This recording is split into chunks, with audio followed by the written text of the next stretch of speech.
Welcome to the Salmon Runs YouTube. Enjoy the video.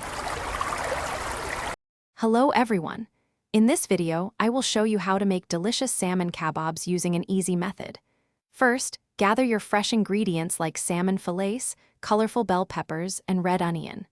Next, prepare a simple yet flavorful marinade using soy sauce, a touch of honey, and some minced garlic.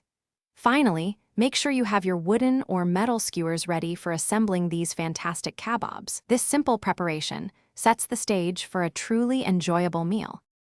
Now, let's get our ingredients ready. Carefully cut your fresh salmon fillets into 1-inch or 2.5 centimeter cubes. This size ensures even cooking.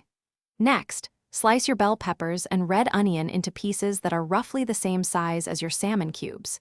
This uniformity helps everything cook perfectly. Place the salmon in your prepared marinade and let it sit for at least 30 minutes, allowing those wonderful flavors to soak in, but no longer than 2 hours. It's time to assemble our beautiful kabobs.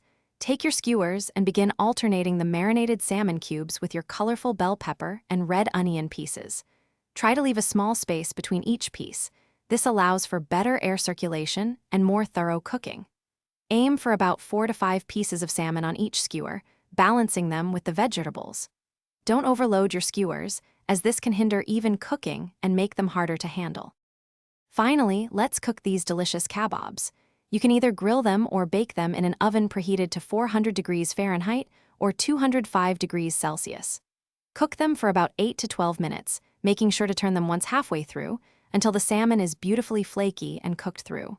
Serve your perfectly cooked salmon kabobs immediately, perhaps with a sprinkle of fresh herbs for an extra touch of flavor. Enjoy every bite. Thanks for watching. Consider subscribing if we helped you.